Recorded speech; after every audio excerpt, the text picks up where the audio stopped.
A 13,000-mile dragon of earth and stone winds its way through the countryside of China with a history almost as long and serpentine as its structure.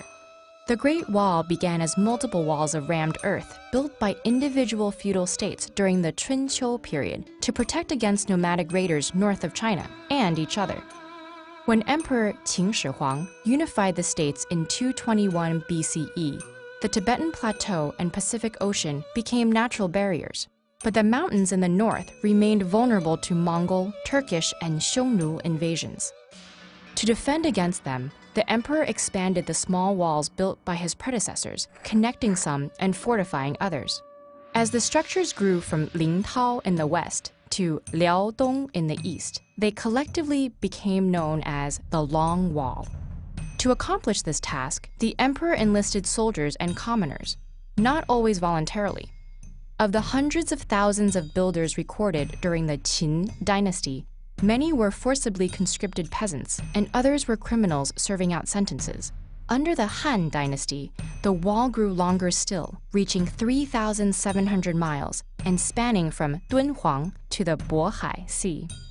Forced labor continued under the Han Emperor Han Wudi, and the wall's reputation grew into a notorious place of suffering. Poems and legends of the time told of laborers buried in nearby mass graves or even within the wall itself. And while no human remains have been found inside, grave pits do indicate that many workers died from accidents, hunger, and exhaustion. The wall was formidable, but not invincible. Both Genghis and his son Kublai Khan managed to surmount the wall during the Mongol invasion of the 13th century.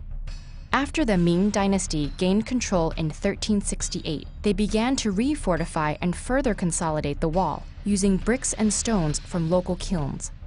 Averaging 23 feet high and 21 feet wide, the wall's 5,500 miles were punctuated by watchtowers. When raiders were sighted, fire and smoke signals traveled between towers until reinforcements arrived. Small openings along the wall let archers fire on invaders, while larger ones were used to drop stones and more. But even this new and improved wall was not enough. In 1644, northern Manchu clans overthrew the Ming to establish the Qing dynasty, incorporating Mongolia as well. Thus, for the second time, China was ruled by the very people the wall had tried to keep out. With the empire's borders now extending beyond the Great Wall, the fortifications lost their purpose.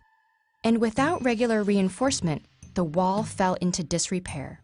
Rammed earth eroded, while brick and stone were plundered for building materials. But its job wasn't finished. During World War II, China used sections for defense against Japanese invasion, and some parts are still rumored to be used for military training. But the wall's main purpose today is cultural. As one of the largest man-made structures on Earth, it was granted UNESCO World Heritage status in 1987. Originally built to keep people out of China, the Great Wall now welcomes millions of visitors each year. In fact, the influx of tourists has caused the wall to deteriorate, leading the Chinese government to launch preservation initiatives. It's also often acclaimed as the only man-made structure visible from space.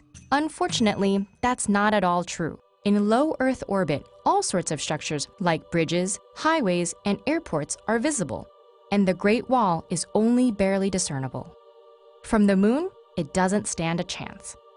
But regardless, it's the Earth we should be studying it from, because new sections are still discovered every few years, branching off from the main body and expanding this remarkable monument to human achievement.